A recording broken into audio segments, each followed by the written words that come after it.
Thank you so much for waiting just a couple of seconds, around 30 seconds. And yes, and we're live. Okay, cool. Over back Great. to you, Mr. Yves Emmanuel. Yeah, thanks.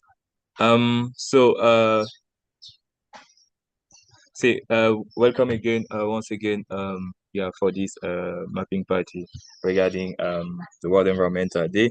This year's topic deals with land restoration, desertification, and drought resilience. So, for this particular session, we will deal with especially how to map some land cover feature, especially forest, farmland, residential area. So some features will really impact into land restoration. Um, in our agenda, we have three items. So some important feature associated in land restoration, how to recognize environmental features in OSM. So I think it's like really important to know like how, for example, uh, which color or object that you see in OSM stand for. For example, how to recognize a forest in OSM, how to recognize a farmland in OSM, how to know that this color um, represent a forest, and then how to map environmental features in OSM.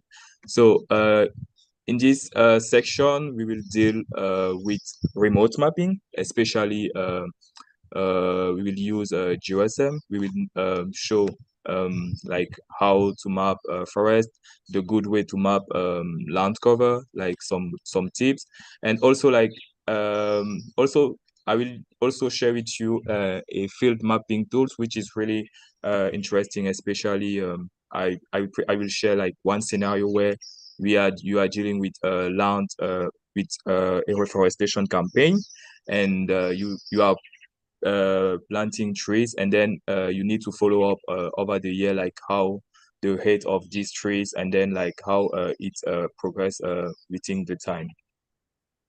So some important features associated in land restoration. So we have forest, the first one. So according to the forest inventory, a forest is an area of at least 50 areas with trees that can reach a height of more than 5 meters. And we have like different based on the place we have different type of forest. For example, you have like a temperate forest, you have forest are tropical, especially here in Cameroon. We have like a tropical forest, and then we have boreal forest. One next important fact is farmland.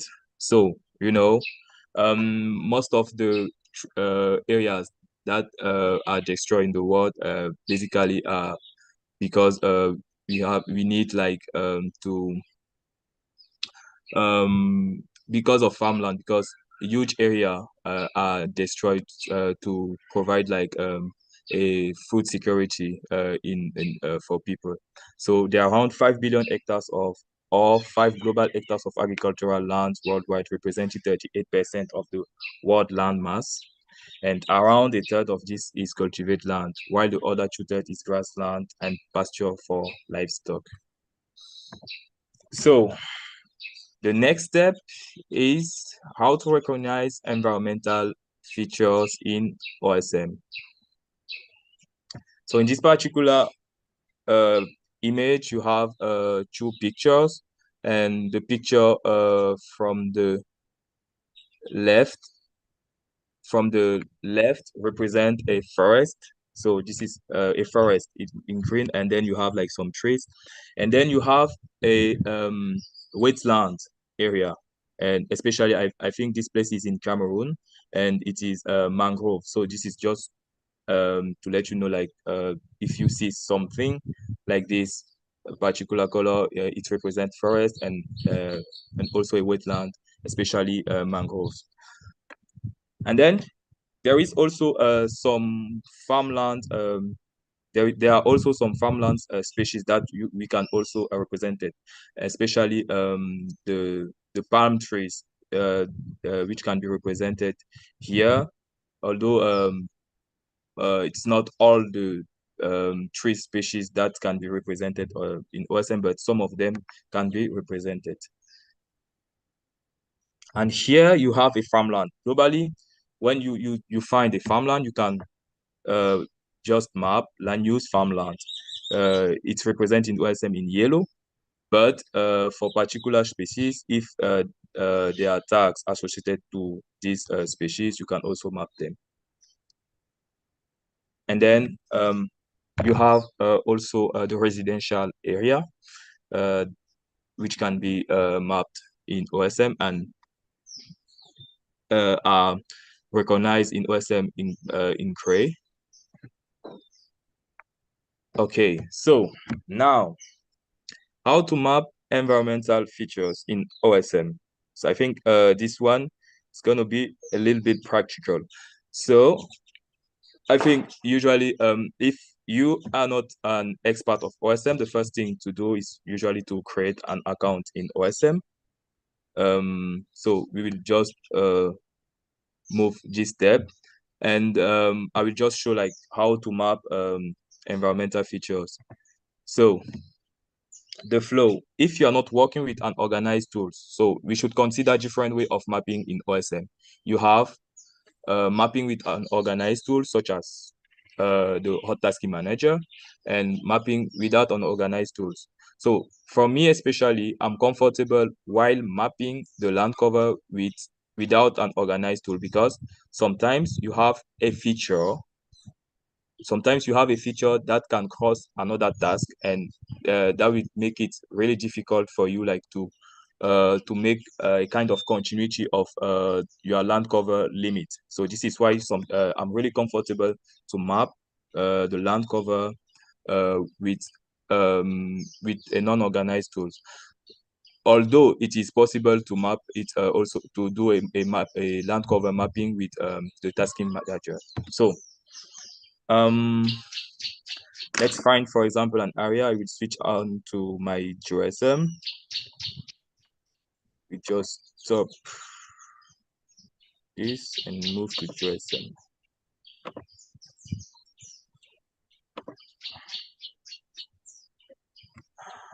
1 minute, please.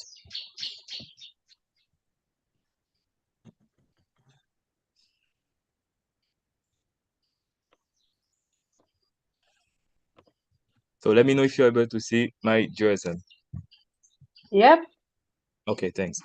So for the first thing in GeoSM, you have to connect your account with your OSM account in GeoSM. That should probably be done. And the first thing, you have to download an area, and I will just take an area randomly.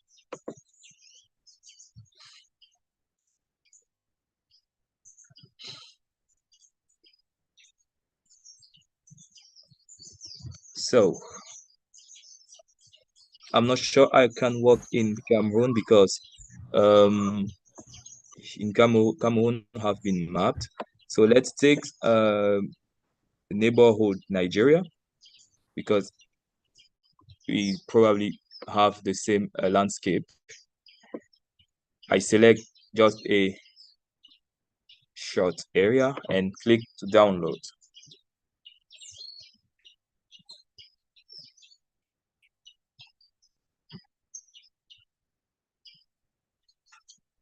And after selecting the area, you have to associate it with an imagery. I select, I will choose Bing imagery. Second, I have to move this frame here. I will select Bing imagery. So here we have the boundary.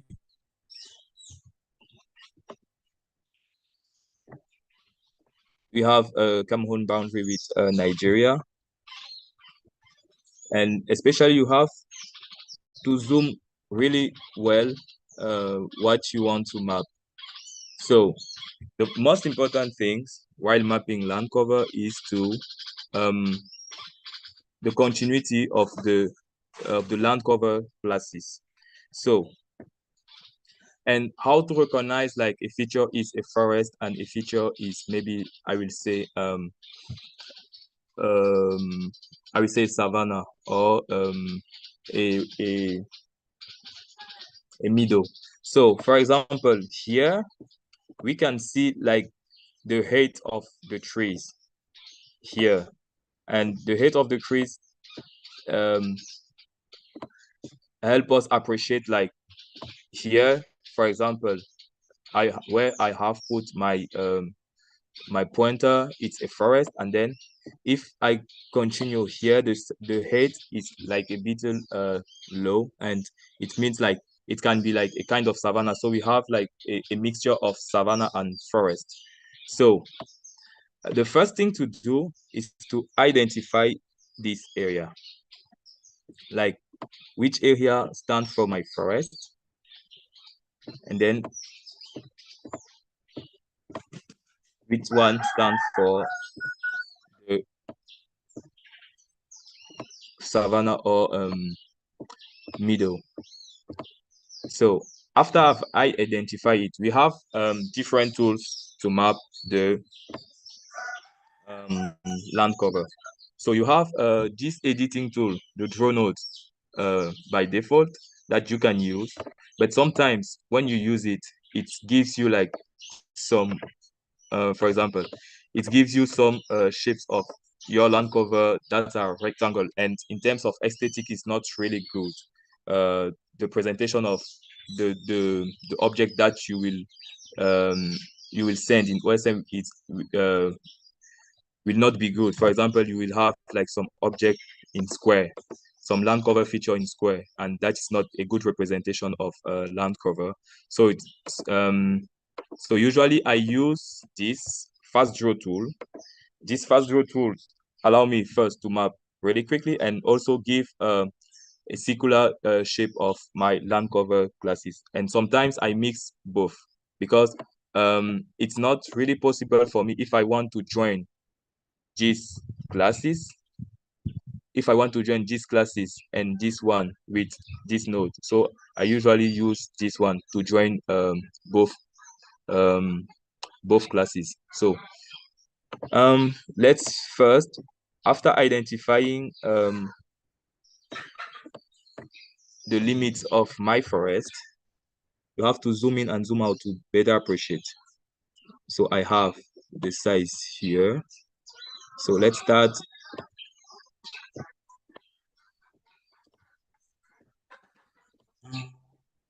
Okay.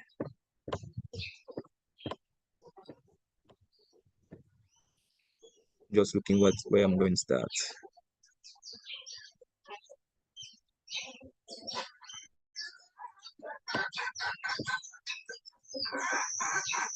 Second. So let's start here. We have this. So this one is boundary.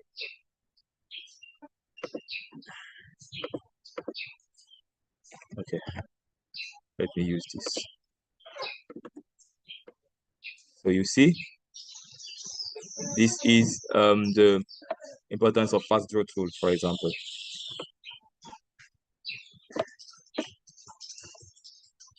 I can move really quickly, and then it's like it gives you like a snake shape of your land cover class.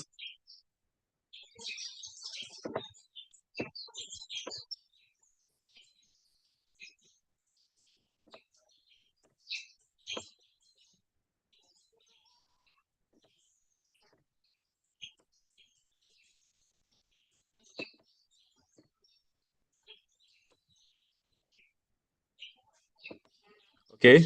Any question? Feel free to interrupt me if you have any question. Yes. Good morning, everyone. Morning. Yes, ma'am. I'm Calvin from Ghana. Mm-hmm. A quick one. I would like to find out which tool is that? Fast draw tool is it's something that oh my bad, I haven't shown you. It's a plugin. Okay. It's a plugin. You go to preset preferences.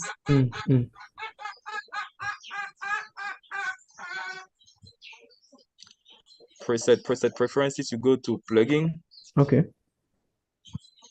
and then on plugin, you just click on the search toolbar, Search.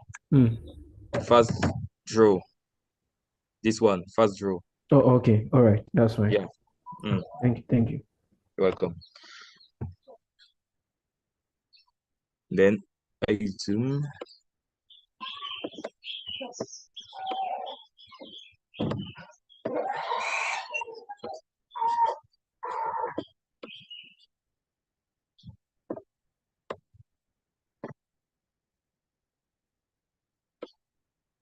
Okay.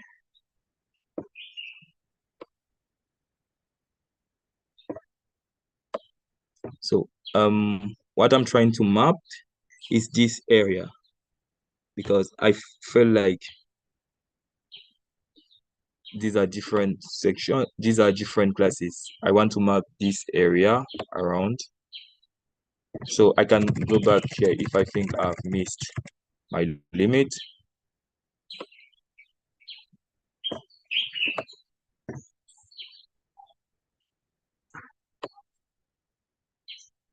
So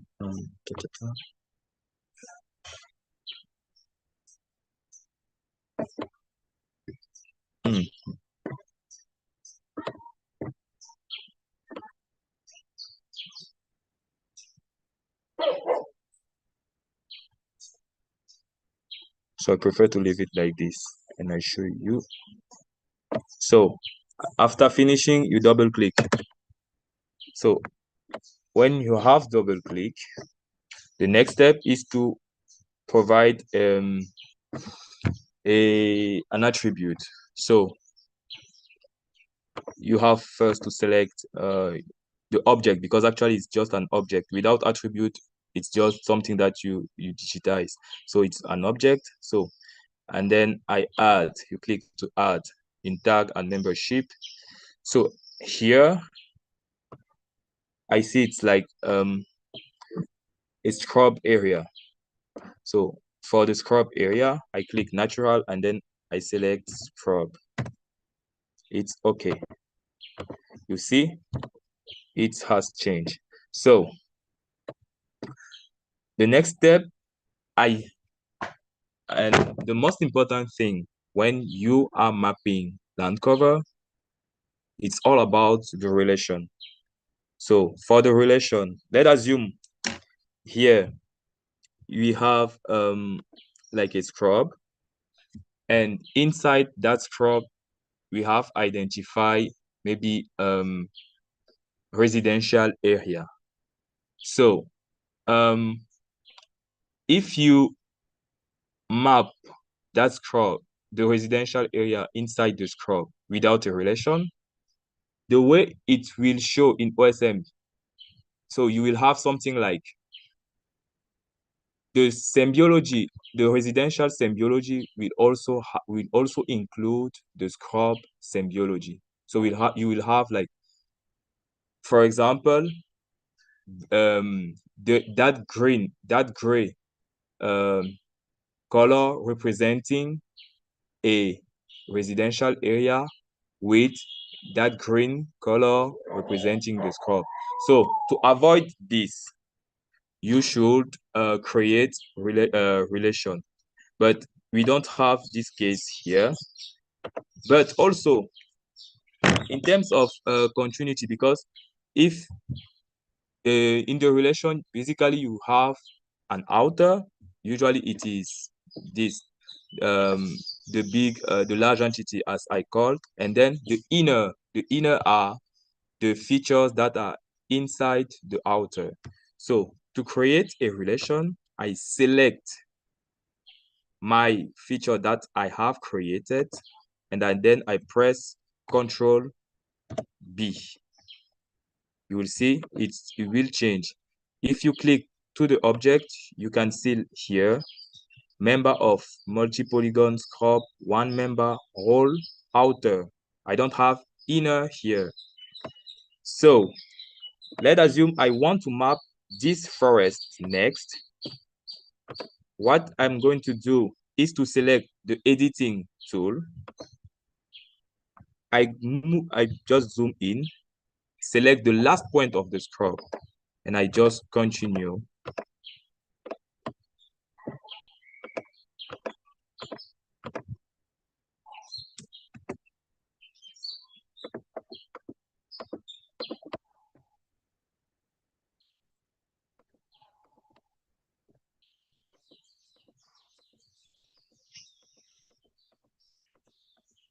Just follow the limit because here it's a waterway that have been mapped, which have been mapped as a line.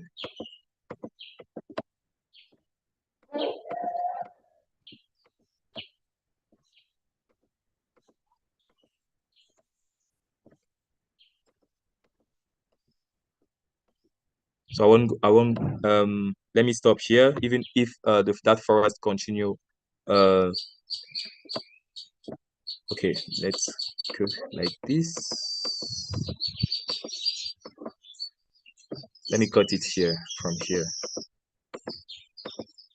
I push it. So I put it here. Something that can occur when you map the land cover is the new land cover feature that you map. When you want to link it with the oldest one, you might have these issues of overlapping that feature. To avoid this, make sure to select first your new features that you want to map, and make sure it touch, zoom in and make sure it touch the line. And to avoid repeating it at the same time, if you have put the new feature, if you are linked the new feature in the oldest feature, you just continue and press F, it will just follow. You pressed F, it will just follow, and you won't have that overlapping issue.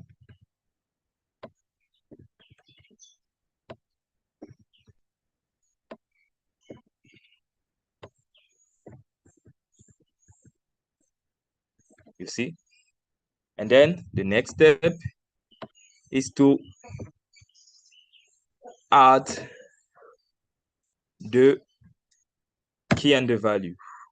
Land use value forest.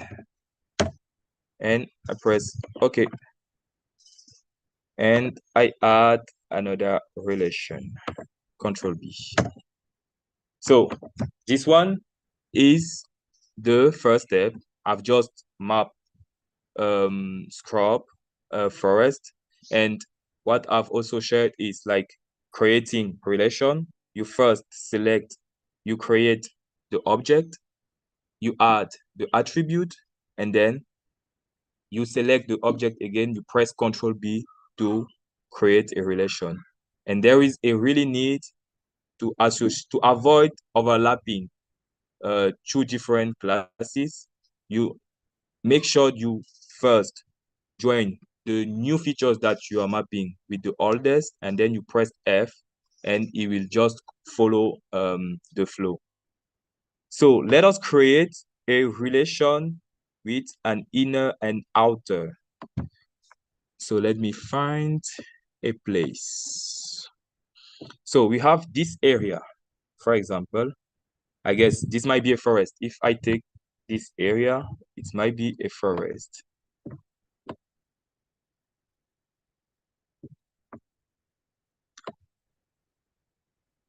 Okay, let me find another place, right? This place, yeah.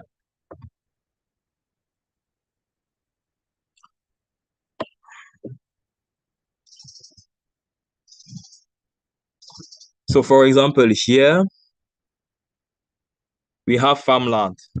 Farmland, why? What are some information that help us to say that we have farmland here? So first, the configuration of the field here, and then we have additional factors such as maybe the road, this road, for example. So for the accessibility here first, and then we have this building here, which means like all this farmland, it can be first warehouse or it can be a farmer house. So we have these two options. And what is that? Yeah. So for here now we have like two different aspects, but there are also particular facts that can help to identify a particular land class. If you have, for example, a waterway near a particular point, for example, we know the importance of water in farmland, and it can be used like for irrigation of farmland. So I'm looking at a place where we can add a build an outer and an inner. So let me find another place. Here, for example, Tungu. In the meantime, if you have any question, feel free to interrupt me.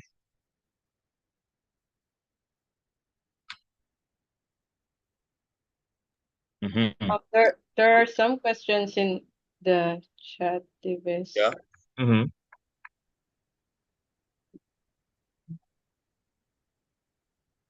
Please, will you mind reading me the question, please? Okay, so from Santiago, I have seen that you can also use relations to avoid duplicating waste for contiguous land cover or land use areas. Is it okay to use that? Yeah, it's okay to use a relation to avoid this. It's okay.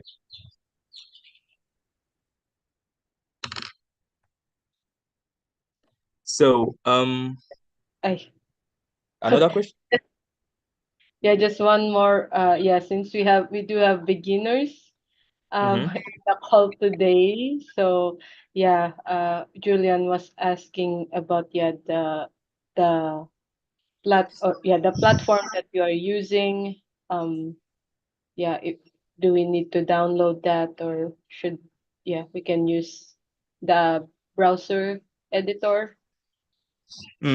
So you can I'm using GeoSM because I feel really comfortable with using it, but you can map also with IG editor, even if like with GeoSM you have additional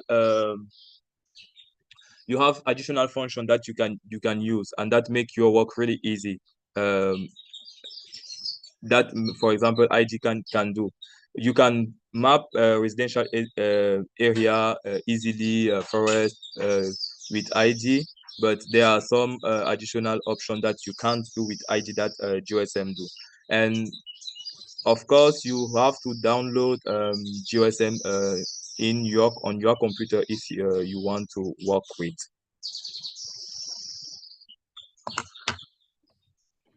So here we have, Hello, sorry. yeah, So, sorry to interrupt you. Sorry. okay, Yeah, okay. I'm Chukwemeka from Nigeria. Mm-hmm. Yeah, yes. This JOSM, is it open source? Yeah, GeoSM is an open source Is tool. it an open source? Okay. Please, what's the other name that you called it? Did you say IJD what? Okay, GeoSM is just an acronym, so it is Java Open Street Map. Street map. Yes. Java Open Street Map. You mentioned. And then Yes. You mentioned IG, a second one. yes, IG editor that you can have that you can work with directly with your browser. Please come again. ID what? ID ID editor. ID editor. Oh, okay. Okay. Okay. So when you click for let me finish it and then I can switch onto IG editor just to show how it works also. So for example, here we have a huge area of farmland. Maybe it can be like we have like this place, and maybe the presence of this place that the we have a huge amount of farmland area here. So first, what are we going to do? I'm looking at a place where I can create an inner and outer here. So how am I looking? I'm looking for a place. But for farmland, let's assume we have here this residential area mapped, and we have here a waterway. Actually, we have here a waterway. So if I want to map this place, I select, I've identified, I make sure it doesn't cross, because we have here a waterway.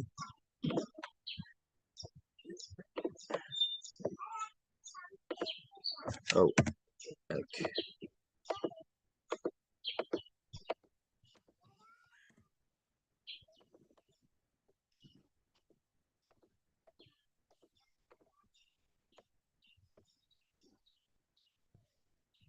So I will just cut. So note something that is really important. Also, when you are mapping land cover, make sure that your land cover node doesn't touch a road node. For example, this is my land cover node, and let me create a path here because I think it might be a path here. Let me create a path here. So this is a path at highway path. Okay, it is not a good way to map, it's just to illustrate. So this is my land cover. I'm trying to map here a farmland. So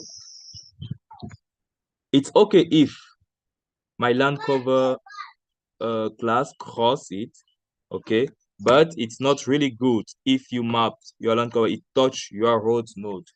It's not, this one is not, it is not good. So make sure you can cross it. You can cross, continue. You can cross the road. So I'm just like doing, is that all this area is farmland. And make sure please, that your land cover boundary or limit are like circular, just to make it's really, really good to see in OSM. So, and then I joined it here as a residential area, and I just fix it here, and I pressed F just to continue. All this area is farmland. It's just for the illustration. And I marked add land use farmland.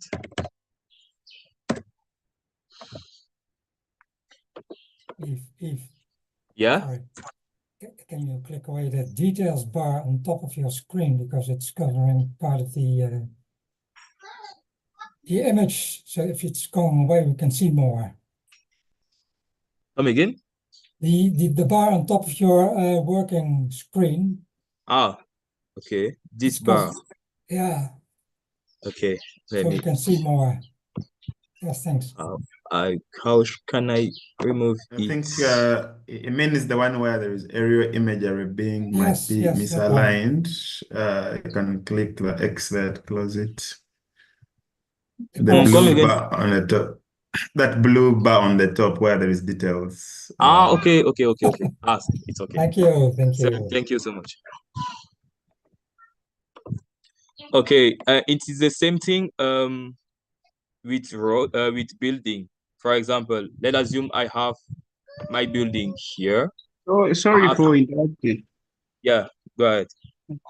There where you were talking about it crossing the path. Mm-hmm. I think maybe explain what you meant by it. Okay, so you see, for example, here you have node here, because in OSM you have in OSM you have node, you have line, and you have relation. Okay, so a polygon here is made up by point and line. So when mapping, it's the same.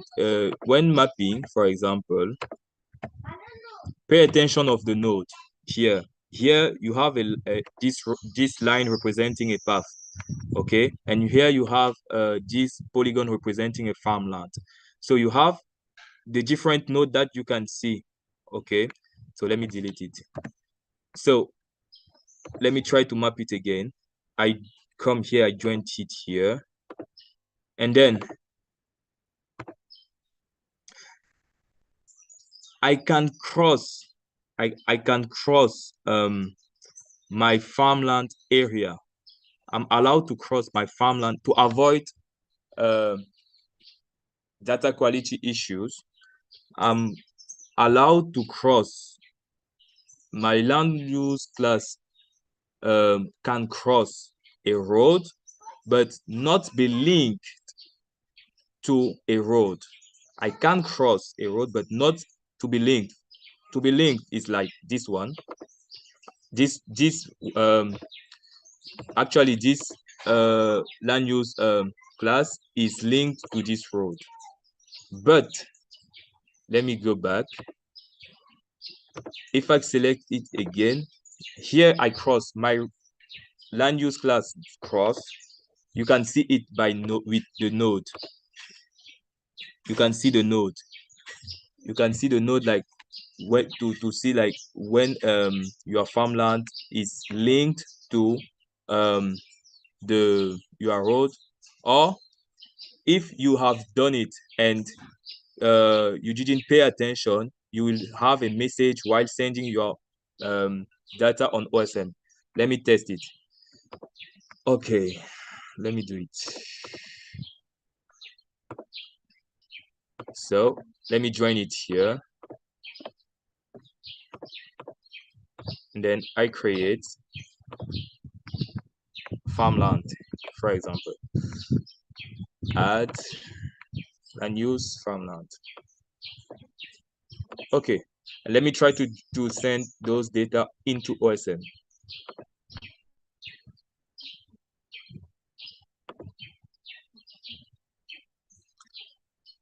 Okay, it doesn't show it.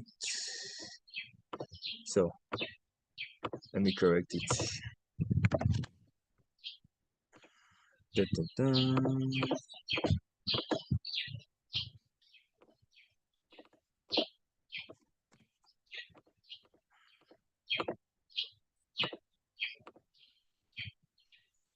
Add farmland.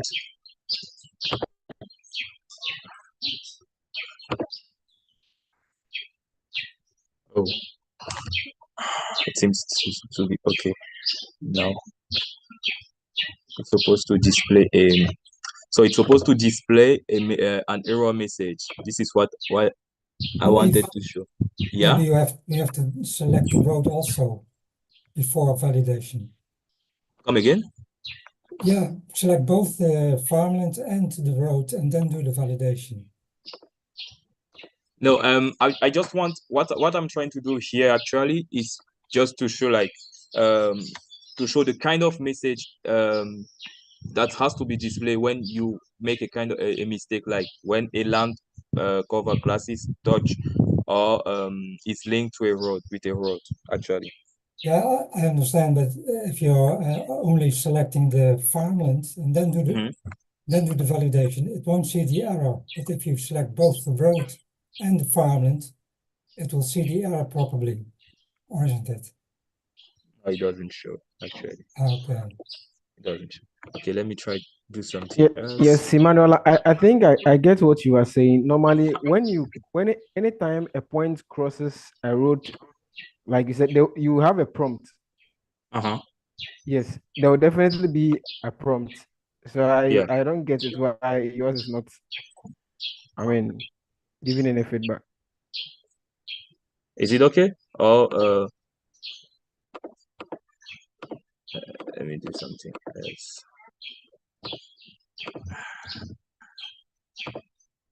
I use that. Let me try to do this reading here. And then let me try to use okay. Routable way connected to another way. Okay, this one is an error message. So which one? This one. Validators error. We have map with AI, buffed, zone 2 problem. This one is highway issues because it's not connected to another way. It's not that problem. Okay. Because the highway has to be connected with road network actually, because this is why you have this issue. All right, so let's move and then we will see. Let me find a place where I can get relation inner and outer. Let me go back to camera.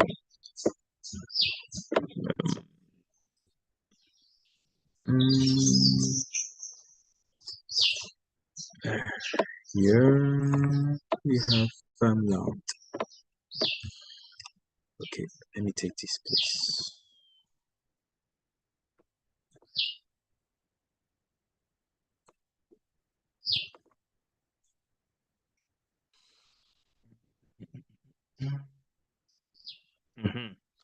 So let me find. We have. So when you click, for example, here, you have land use farmland, but it is part of a relation. If I double click here, multi-polygon forest.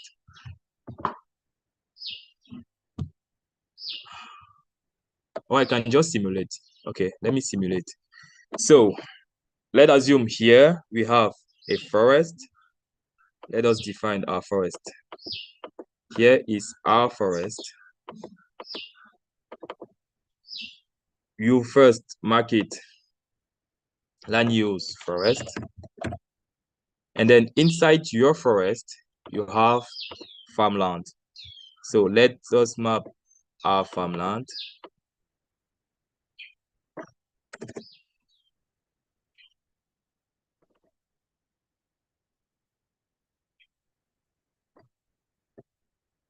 You add the tag add land use farmland.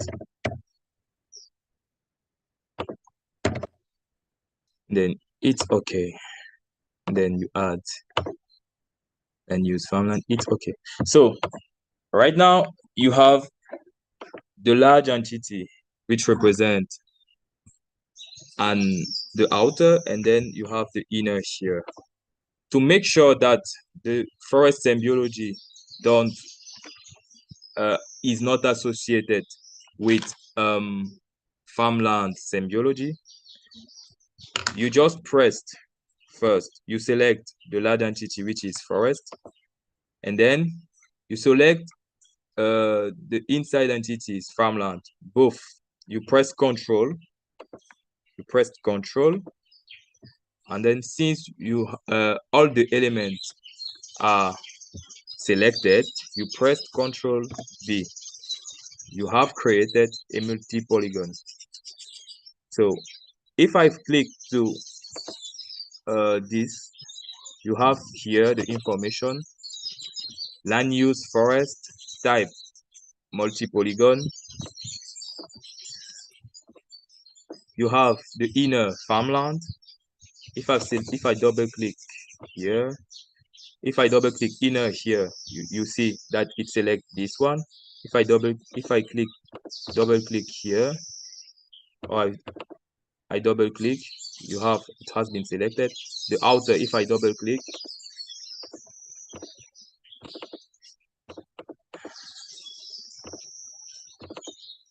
it is selected, the outer.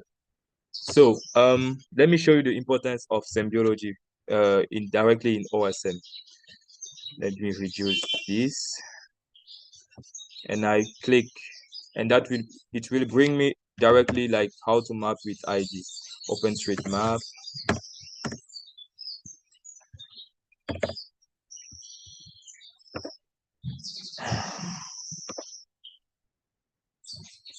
For example, how you can see like if a place don't have a relation. So for example, this place is supposed to be a wetland, but there is a combination. So let's see the difference between this place, this wetland. Here it is in okay. So basically the wetlands, they are supposed to be like this. Now these are wetlands, for example. Okay. But now here it's okay. Let me find a place without relation.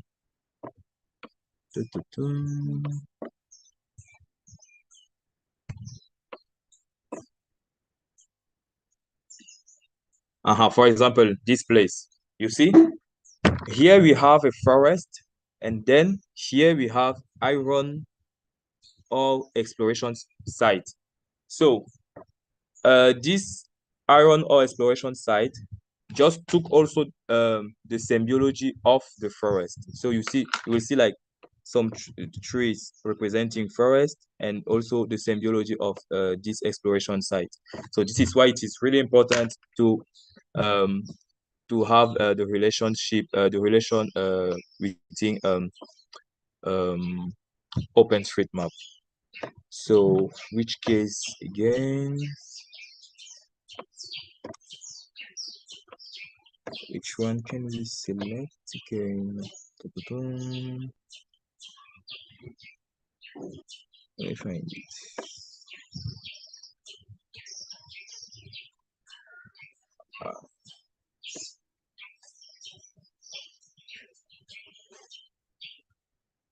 Probably it's done. Okay, so can see it. Yeah, so yeah, I can see it here. This place. Yeah, for example, here you have a farmland here, but inside the farmland you can also see that symbology, that forest symbology appearing here. So for those who want to map with ID Editor, with a non-organized tool, you can also do it directly with your browser. You just need to zoom in, because actually if you just zoom out and then you just click OpenStreetMap, you won't be able to start mapping, because the quantity of there is like the notion of scale. Actually, the notion of scale occur here, because the amount of data or the area that you have selected is too high to be appreciated. So you need to zoom in, and you just pay attention here on modify, because actually it's locked and it has to be unlocked. Actually, it is unlocked, and if you click to, actually it is in French, modify. Here you can click to this object, modify with ID.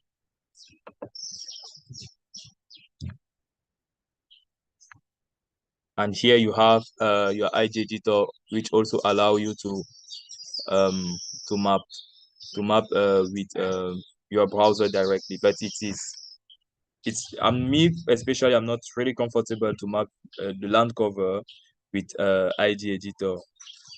But features such as building roads, waterway, yeah, feel free to do it with ID. Yeah, any questions before we move to the next item? So I've presented the first part, like how to map remotely some land cover features, scrub, the importance of relation. In this second part, I will share a scenario where, for a reforestation campaign, for example, I'm trying to connect with my phone. Actually, I will connect with my phone. If there's a question in the chat. Yes, please. Why connecting myself? from Casban. Hi, I have another question in JOSM. If some place is already a relation, but you want to add a new feature to the relation, how would you do that? Cool, good question. So we have here the relation, and it seems, are you still able to see my screen? JOSM. We can see your JOSM. Okay, cool. So you have here your JOSM, you have your relation, okay, and then it seems we have for example in this place forgotten a residential area. So what you do is you just map it, and then you select let me add the tag, land use we say residential, and then first you select this multi-polygon. You don't select all the feature because this polygon this forest are actually linked with this one as a multi-polygon, and you select only the new features that you have created, and then I think voila, and you move it. So you select it. Once you have selected, you select, and once you have selected, you go to tools, and then you come to update multi-polygon. Keyboard shortcut Control plus Shift plus B, and then when you click to update multi-polygon, it has been integrated as your new you have added a new features in your polygon that you have previously created.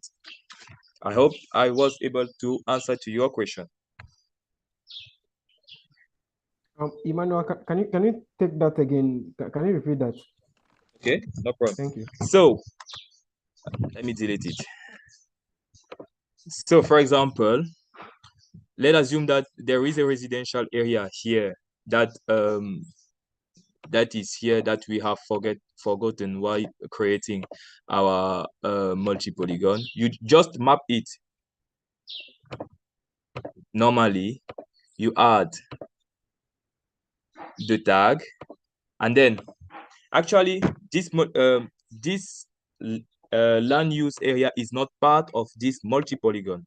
Okay, so if you leave it like this, the symbiology of the land use, the forest will also appear on the residential area symbiology. So to avoid this, and you have to update your multi-polygon with the new features that you have created, you just select the multi-polygon that you have created, including the outer forest and the inner both farmland that you have created, and then you select the new features that you have created, the land use residential, control, you press the right button, and then you go to tools, and tools you have this one, update multi-polygon, and keyboard shortcut Control plus Shift plus B.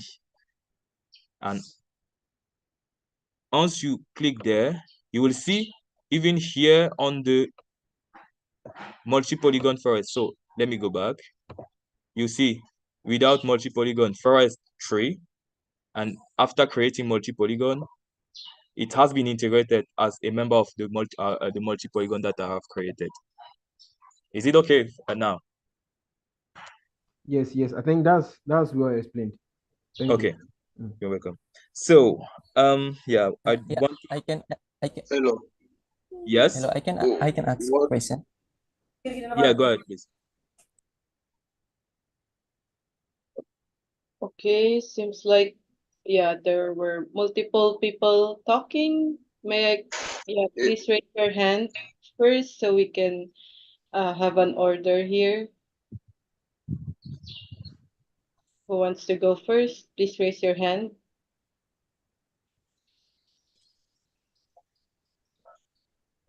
Okay, we have 2, so let me call on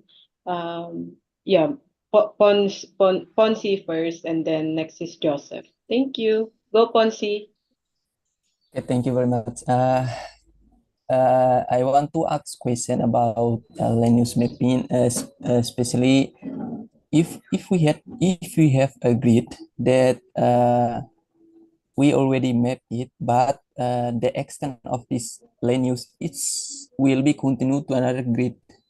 So how we can extend, or if we access another grid, how we can continue this land use that already mapped by another user. For example, sometimes we map the land use, but it's not finished because of the limited by the grid that we get a tax from a tasking manager or something like that. How we can continue? Okay, this is a scenario where when you're working with a tasking manager and then someone have started with a feature, and then you still need to continue because the feature there is an extension of that land cover class. So I think for this scenario particularly, you will need, because while mapping validating, there is the third part validation. I think on the third part validation, you will be really able to have the global project, the global overview of what have been mapped on your project, and then make some correction. But I don't want, I'm not comfortable to show you, but something that you can also do. So let's assume this is my task here. And then we have this task, someone mapped something like this here also as a forest. Let's assume we are on the tasking manager. Land use forest. And then the thing that you can do, you can join these two polygons. And how you can do it, you select the first polygon. This is the polygon that you have created. I guess it is this. And Shift G, no intersection. Okay, there should be an intersection. Okay, let me do that. So let me delete.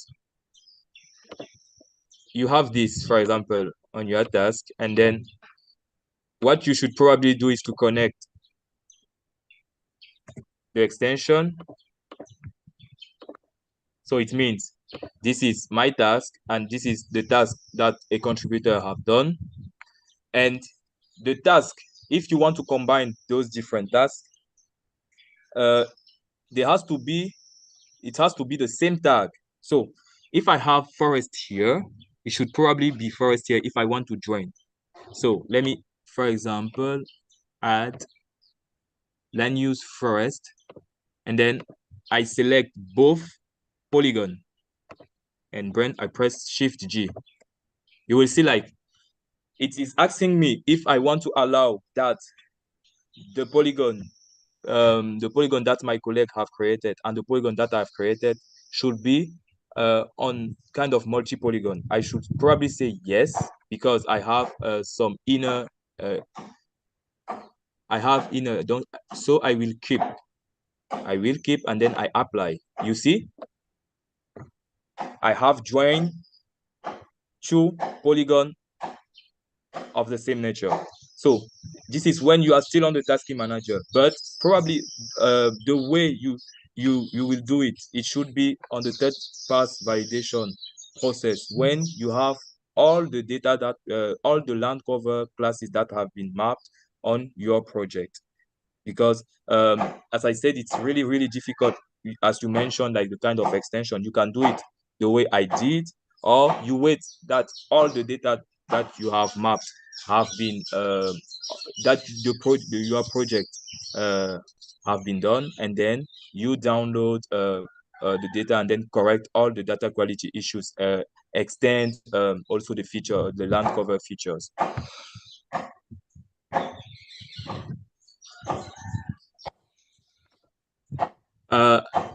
I don't know if I've been able to answer your question. Yes, this is what I want to I ask. Thank you very much. You're welcome. Yeah, thank you, Fonzie. So may I call on Joseph now? Would you like to? I see your hand raised earlier, but now it's lower. Yeah. Yes, okay, go thank ahead, you. Joseph. Yes, I would like to understand. There's that part where you are adding a new feature where you already mapped with the other features. Like in a multiple polygon, you're adding another feature there. So I don't know. So if it is possible to do the modification after you have already uploaded the other features to the GeoSM platform. So I don't understand it. Is it possible to do the modification later? Yes, it's difficult. It's still possible to do the modification. So let's assume this one. So go back again. This one, I have my forest, I have farmland, I have residential area. I have sent my data already almost online, and then I'm continue. I have it, and then I say, whoa, I still need to. There is still like a scrub to add, or my inner, my outer. I did a mistake while tagging my outer, so I can come back here on the editing on GeoSM. I select my outer, because what I want to do is to change my outer, which is actually a forest, into a scrub, because I did a mistake. So you select first your outer, your polygon, and then you go here to tag and membership, which is land use forest. You select it, and then you click to edit, not add, because if you add, it's assumed that you add a new tag. You click to edit, and then you come here, you add the key of the scrub, which is natural, and then the value, which is scrub, and you click to okay. And now you will see that if I click here,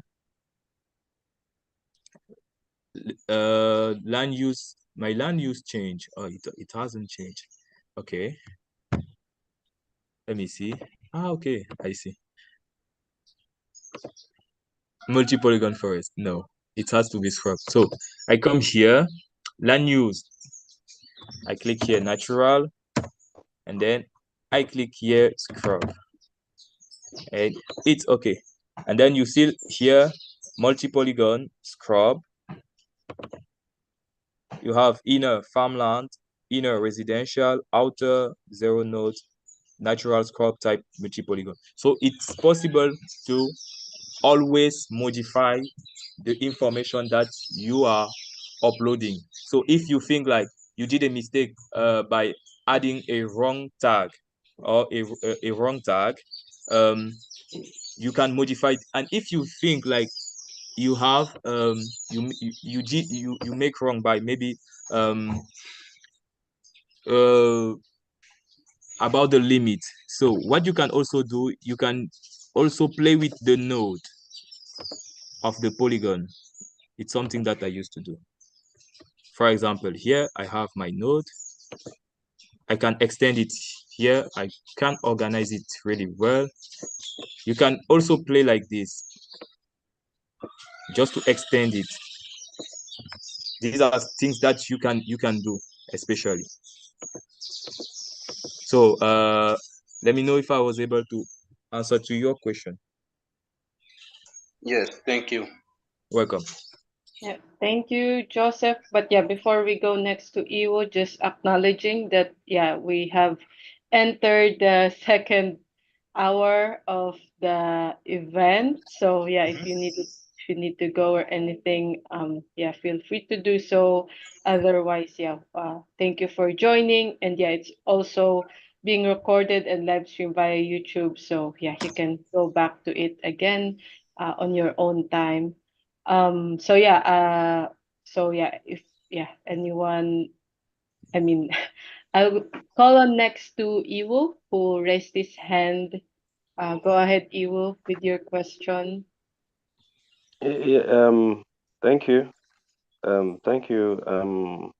Actually wanted to take him back to relation. There was a time you talked about, you said you went to a new location and you said that there are no relations on what you are seeing there. You know that there were no relations on what you are seeing there. So I didn't know what next. When you see that there are no relations on the map, what's applicable? As in, what's next? If there are no relations, if you can't see any relation on the particular area you are to map. So, example, here at the news forest. So, actually, if you see some this kind of situation into OpenStreetMap, I will recommend to download this area and make sure to have your inner and outer. So let's assume I have downloaded my area where I have identified that this polygon has no relation, is not associated to this multi-polygon on OpenStreetMap map. So I have downloaded. You download the area by clicking here on download map data from server. You make sure that you're able to see the limit of your outer, because if you can't see the limit of your outer, you won't be able to distinguish like to which polygon is associated, to which your inner will be associated with your outer. So make sure you have your outer, and then if you see that your inner is integrated to this outer, the only thing that you have to do is to select. You just only need to update your multi-polygon by selecting the outer, and then you select the inner who is not associated to any relation. Select it, and then you go to tools, update multi-polygon. It's the only thing that you have to do. Is it okay?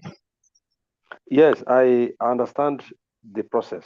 But now you select the outer and the inner. Now the inner doesn't have any relation to do with the outer. That's the inner should be the residential area, I guess so. Yeah. Okay. So on this area that you're working on, this particular area that you're working on, is there can we really identify any residential area there? Irrespective of the fact that you drew a polygon representing the residential area. But on this, or are we just assuming? Actually, we are assuming. It's just like we are just assuming. I'm just like showing like how the perfect way to map. It's just we are just assuming. It's okay. Thank you. You're welcome. Okay, so next would be go ahead, Baston. All right. Hey, I think I'm going to take you back, on first draw. Okay. Yeah, I don't know if it's with my Joseph. The moment you're done drawing, when I double click is, I don't know, it's first draw tool. Nothing is happening. Yeah, the moment I click on first, you select it. Yeah, so the moment I'm done drawing probably an area, nothing is happening. I don't know, I double click. I don't know what's happening with mine. So let me take it again. You first select it.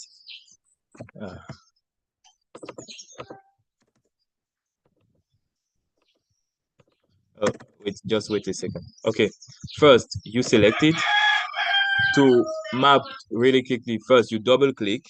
Okay, when you double click, you press your left button, and then you just move with your mouse according to the limit of the object that you're mapping. And then when you have finished, you just press enter. Enter again. You press enter twice.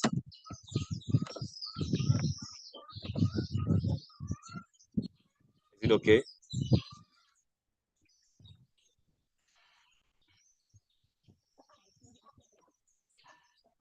Oh, all right. I get it. Actually, you have to press enter, not right click. Oh, thank you. And you press enter twice.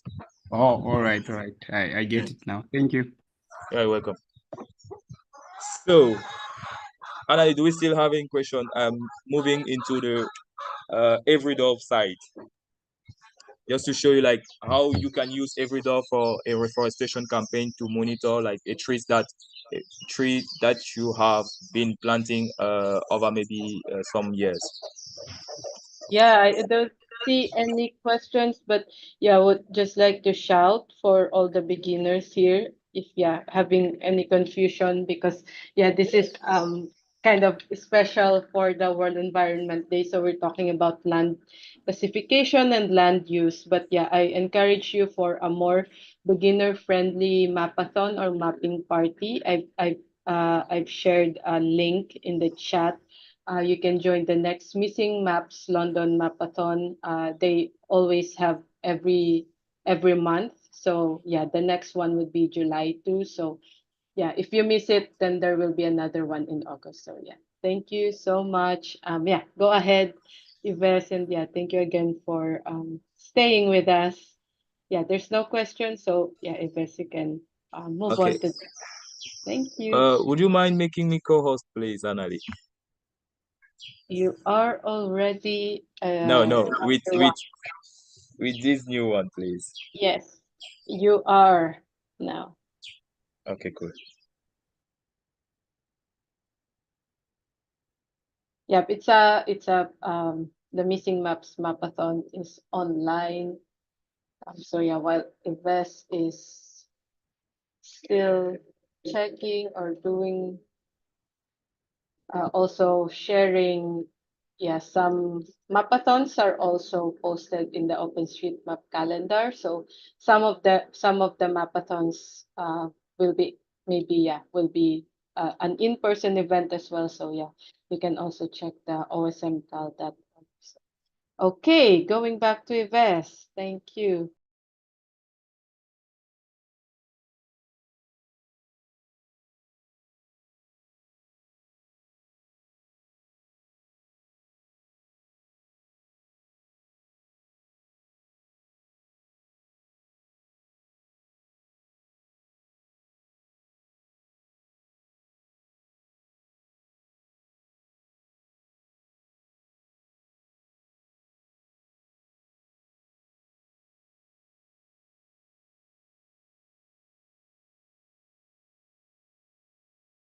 Okay, Yves, if you're talking, we cannot hear you.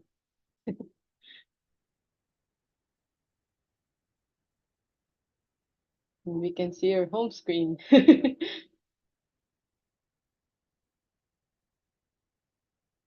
Thank you, Angel. Gracias. Is it better now? Yes, now we can hear you. Sorry, my bad. So I think I was saying EveryDOF is really an interesting tool which allow you to map a feature and also update a feature that you have mapped over a particular year. So for example, for trees, I feel it's really, really interesting. If you are dealing with for example, a reforestation campaign, let's assume that we have selected a particular species that we want to add it, for example, into this area, for example, and then we plant those trees. And then once we have planted, so how to do it? It's the same thing. First, what we have to do is to associate your OSM account with EveryDOF, and you will see all your ID information here. But the most important thing is like we can create data, but we can also update those data. So let's see how we can create the data. So you see the plus object, you click to plus, and just pay attention to put the cursor because you have your pointer here. Let's see here, this is where we want to put our trace. You put plus, and then you select that ticked just, and then the attribute, you have tree, natural tree. Tree, natural tree. What can you do? These are only information that you know if you are on the field. So if you are in forest, if you're a forest specialist, you are the one who is knowing the type of the trees based on the species that you are actually planting. And then the genus, species, taxon, it's something that you know because you are the one actually planting the trees. And then once you have done, you mark save, and your trees have been created. So this is how you can create a trees on Everydor. This application is available on iOS and also on Android, in Android. So let me go back, zoom in. I have identified these trees as a trees. I click to plus after and just, and then I add the tag trees, tree, natural trees, and I save. So I have my tree. So now the second scenario, this is only the first scenario where I only plant trees, okay? Where I'm planting trees. So I've added the data related to those trees. So now what I want to do is to update, maybe based on a particular campaign, the parameters of a trees that we have mapped. So let me go back to Yaoundé. The first thing you have to do, let me updating changes. I will delete it. The first thing that you have to do, based on a particular area, you should be able to download the existing data related to environment. So on the just near the download area, you see something yellow as a tree. This is it allow you, like, to download all environmental features that are almost existing in OSM in Everydor. The cup that you see next to the tree allow you to download or to map all the information that related to socioeconomics feature. So let us select the trees, and then we click to the download icon just to download the existing data, and we will look at a tree. I have to zoom in for a particular area.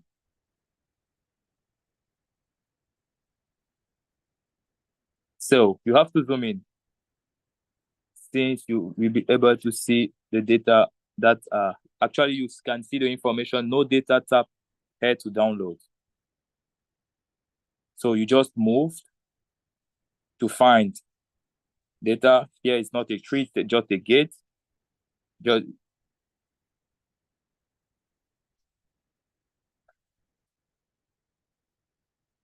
let me find a place where I can easily get it. So here we go. So these are data related to trees. You will see in the legend, this red.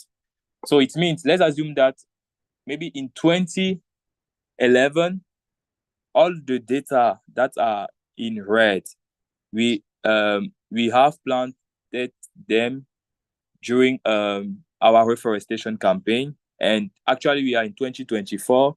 We need to update the data associated to these trees. So the first thing that you have to do, we zoom in. Let's zoom out. You select one based on your position on the field. You select one trees, and then when you select one trees, I think the main information that you will have to modify are the head, meters, the circumference, and then you can also have, because the genus, the species will remain the same, the crown diameters will change, and also the diameter. So this is how, like, this is how you can use like EveryDOR like to monitor the trees that you have planned during a particular campaign. You can create them on EveryDOR, and you can also follow up the evolution of those trees. So let me know if you have any question or any comment. Thank you, Yves. Yeah, there is one hand raised. Joel, would you like to ask your question, please? Joel Fino.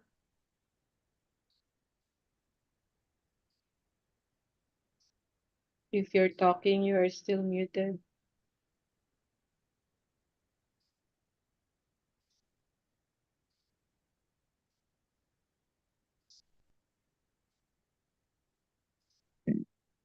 Maybe Joseph can. Yeah, we can't hear you, Joel. So yeah, you can use the chat for your question. Yeah, go ahead, Joseph. Yes, I would like to understand which application are you using, because I'm confused. Like, I don't understand. Is it the application you are using here, or which one? So please clarify for me. The application actually I'm using is EveryDOR. It's a mobile application. I'm just sharing my mobile phone screen, actually. And EveryDOR, what EveryDOR does do actually, it allow you to map or update environmental features or socio-economical features. I mean, like pharmacy, bar, restaurant, something like that. And for environmental features, I think it's really interesting, especially for trees. Like if you are doing a kind of reforestation campaign, like you can map when you start planting those trees, you can map them, and then over the time you can monitor, you can follow up the evolution of the trees by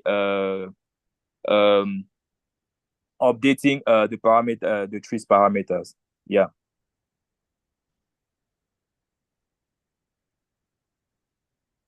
Is it okay, Joseph?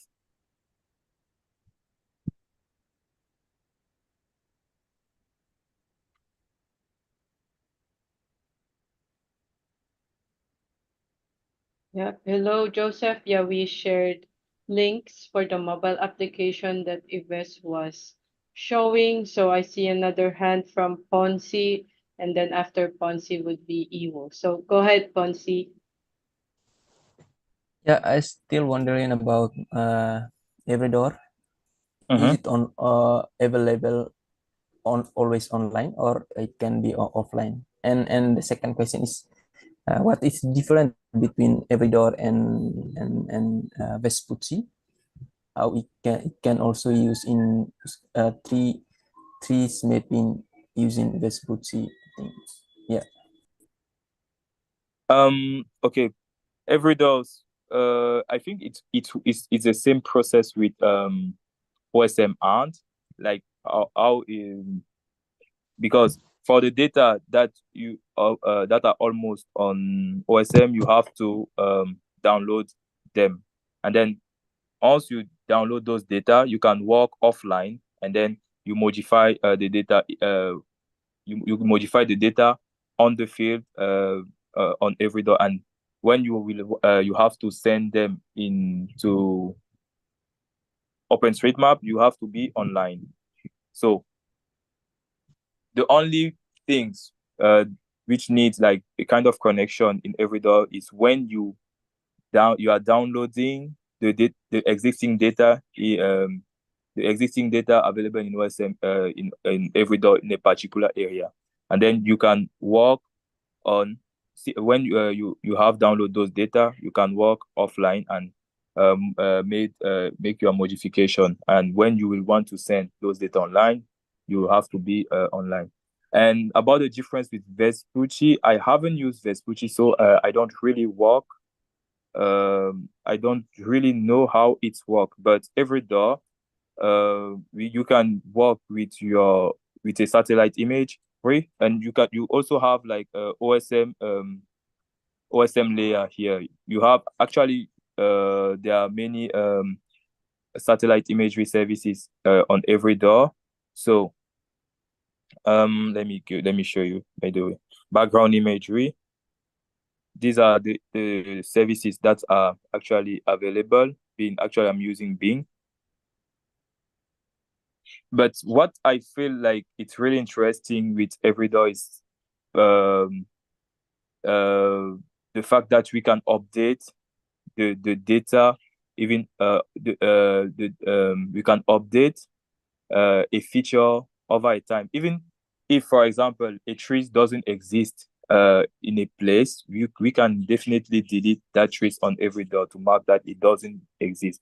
But for a trace, we can it gives you like it's kind of technical, because when you are dealing with forestry, for example, there are some particular parameters that we use to for a trace, for example, the circumference, the diameter, and so on. So I think like it's really really interesting. But for Vespucci, I will check how it works, but I haven't used it. Yeah, can I? Yeah, maybe anyone here who have used Vespucci or is a Vespucci user, would you like to share your experience on Vespucci? If there's anyone in the call who have used it.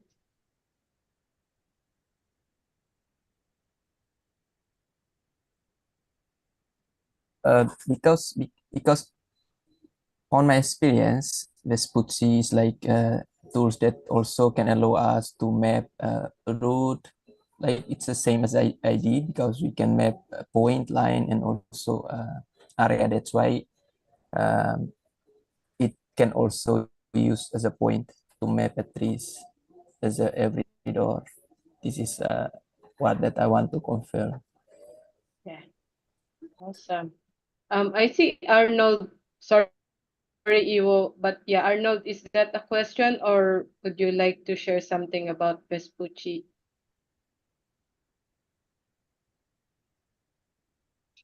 No, it's a question. No, I tell question, Arnold. Okay. Okay. So, yeah, can we go back, or can Yes, I have a question.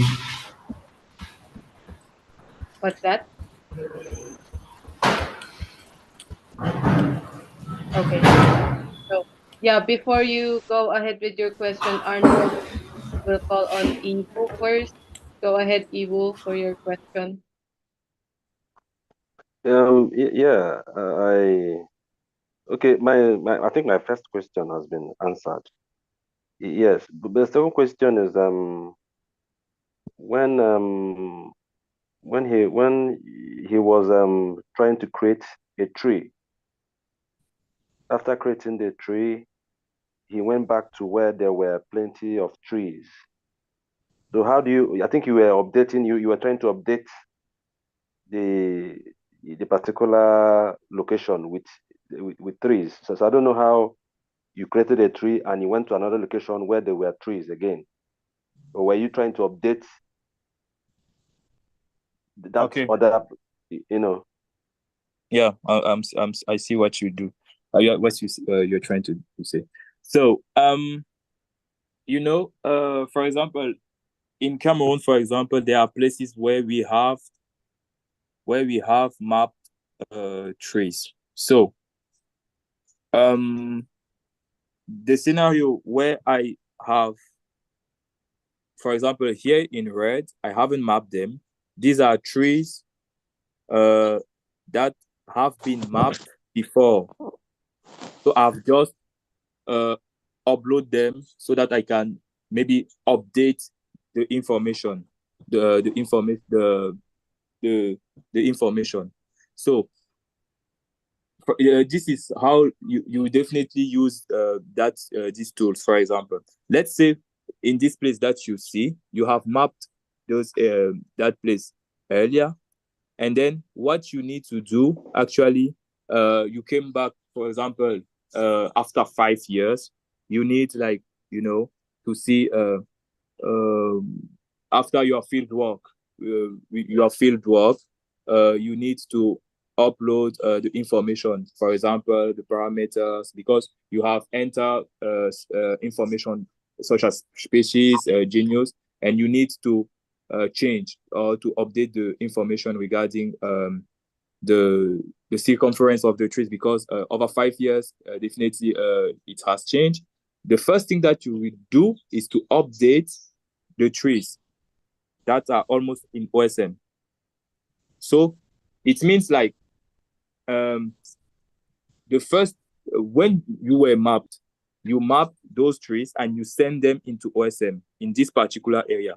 So when you will come back in 5 years later, you will just first you will find the trees that are available in this area, and then don't hesitate to use your location, actually, because if I'm actually in Kribi, but actually I'm working in Yaoundé. I don't want to use my location, but use your location and upload the existing data into OSM, because if you want to update, you need to upload the existing data that are actually in OSM, and after that, you can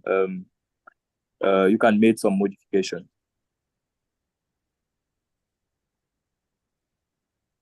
Okay. Please, I'd like to know this Everydo app. Is it meant for just mapping and updating environmental and social environmental features? Yeah. It's actually limited. Okay. You can map, for example, building. Sorry. Okay. I get you. So now, in this OSM, is it possible we use other open source software, maybe like ArcGIS, QGIS, and what have you? Must it be OSM? Must we use J instead of ID editor and JSM? JOSM. JOSM. Yes, JOSM. Can we use ArcGIS to do this, all of this? To do what? I know we can use like ArcGIS mapping? to do land cover. Yeah. I Mapping. think I know we can use ArcGIS and do land cover, land use.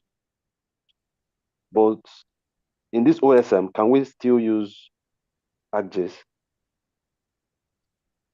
In OSM, you want to know if you can use in ArcGIS, you want to use if you can also use OSM, right? Yes. I'm not sure. I'm not sure if there is a plugin, actually. Yes.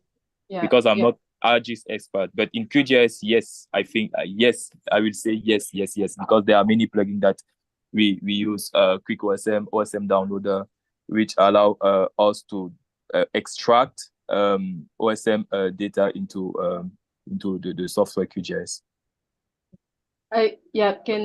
Can just to add to that, Iwo, so as Cas Van has also shared in the chat, you can always, there are many ways to download OSM data. So if you go to osm.org, there is a way to export OSM data. It will show you. But then I don't believe there is an editor in QGIS or ArcGIS. In QGIS, there is a plugin where you can directly download OSM data. But like everything that you edit or add in QGIS or ArcGIS will remain there, but it will not be uploaded into OSM.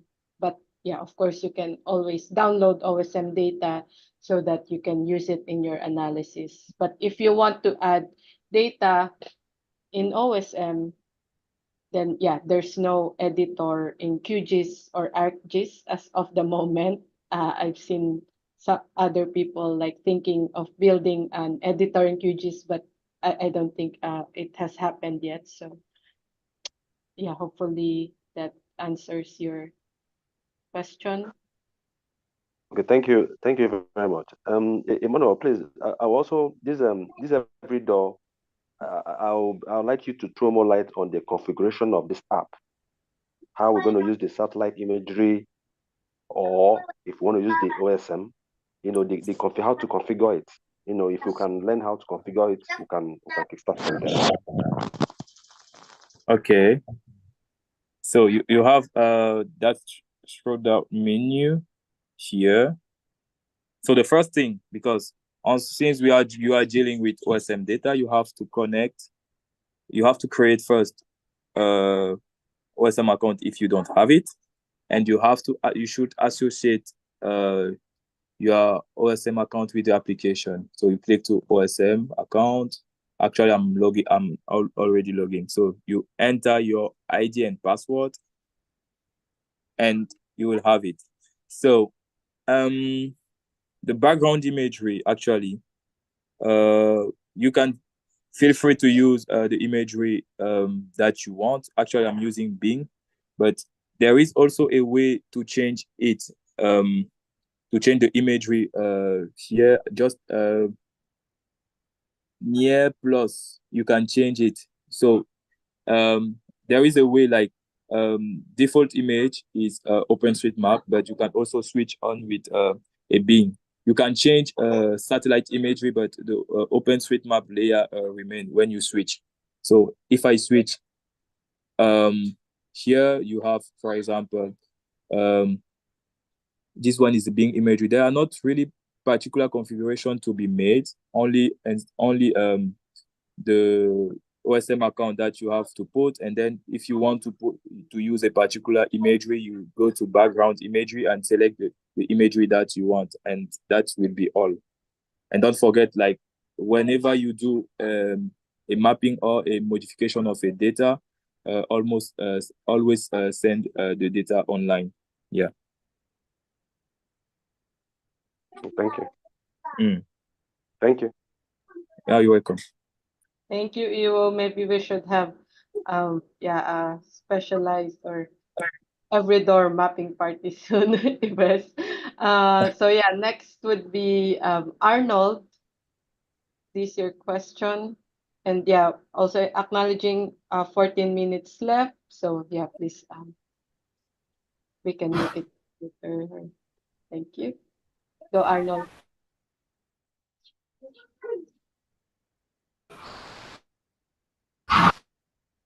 Arnold, we can hear it. Okay, thank you. Yes, I want to know if it's possible to add any. Yes, I want to know.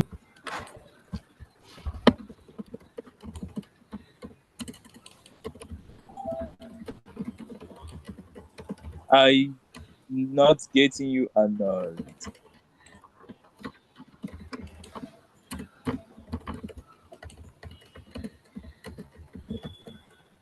Arnold? Arnold, are you still there?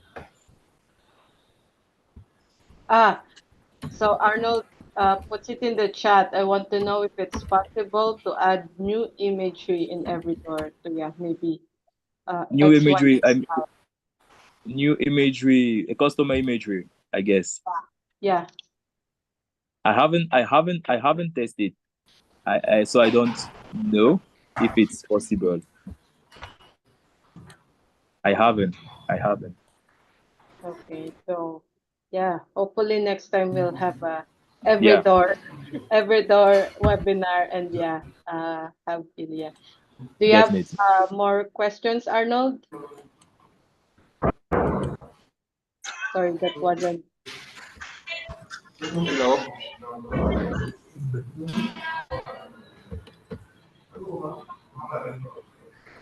Okay, so Geoffrey. let me call on Geoffrey. Yeah, next. Go ahead, Geoff. Yeah, thank you, Yves, for the wonderful presentation. Yeah, my question is on mapping trees versus mapping forests, because they have shown us both, like you can map a big area as a forest, but also you can map individual trees. So would it be advisable? Like, can I map individual trees within a place that is, mapped as a forest? And if I've mapped like maybe 1,000 trees within the forest, is it still necessary to also still tag the whole land use as a forest? So yeah, mapping trees versus mapping forests. What's recommended?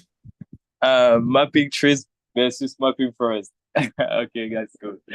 So you know that the forest is made of with trees. So usually, I don't, when I'm mapping, like when I'm using land cover, land use equal to forest. It's like when I have many trees, massive, I will say, huge amount of trees that are really are tied, not separate, like not really, really separate. I think this is on my own experience, because I won't be, I will recommend for really, really tight amount of trees, just map it as land use forest. And for separate, especially, I usually map trees in urban area, and also in farmland. But in area like where we know that it's this one is a forest basin, I usually map it as land use forest. And this is also important to know, like the agroecological area of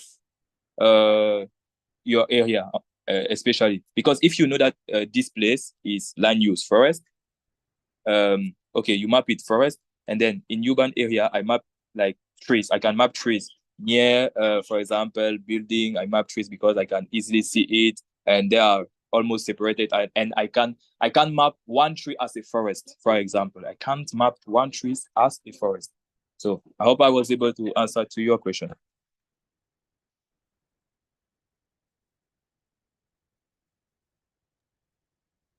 Right. Yes, you did. Thank you. Yes.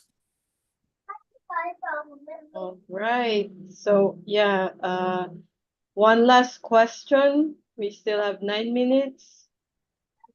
But yeah, while you are thinking of that, let me just share yes, another event coming up. So yeah, if I'll stop your screen sharing. Yeah, definitely. I'll just share my screen. Yeah, so yeah, I've shared this in the chat. So the HAT training working group is having a event or training webinar on July 6th. So we encourage you to join, and this is advanced mapping of buildings. It will be a 2-hour webinar. So yeah, and it's on a Saturday. So yeah, if you're have nothing to do to Saturday and would like to learn how to map buildings, those kind of complicated, challenging, yeah, there will be some tips, and yeah, you will learn how to map advanced buildings. So I shared the registration link on the chat. So yeah, please feel free to register. And yeah, we have one more hand raised, our last question. Go ahead, Iwo. Yeah, thank you. Thank you very much. Emma, I would like to, the last thing you said about, because I would like to do a practice on this JOSM. So like can I do mapping of trees in an urban area? Maybe yes, in my yes, you can do mapping of trees in an urban area. So if I can do, let me do that again. Let me share my screen. Because we don't have that much time, Yves. Okay. Would you like to share? Yeah, would you like to share email or LinkedIn account so that our participants would be able to get in touch with you for further questions? Maybe. Sure. Yeah, we can help. They can invite you to a mapping event next time. No problem. I've shared my email on the chat.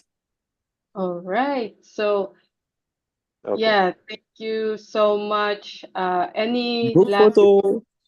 wait, any last before group photo, any last thing you want to say, Yves? Remarks? Yeah, so no, I hope you enjoy this session, and feel free to contact me whenever you want, and I'll be happy to answer to your question. Annalie, a question for you. Yep. Does HOT provides e-certificates for the webinar?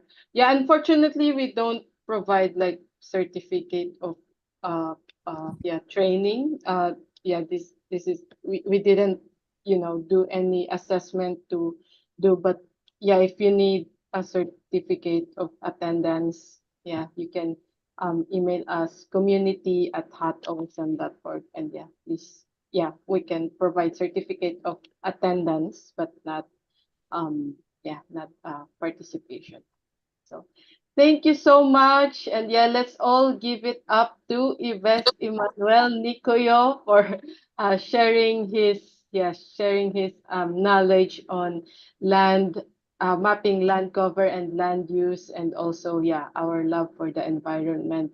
Thank you so much, all 43 to 60 plus of us participating in this webinar. Yeah, we highly appreciate your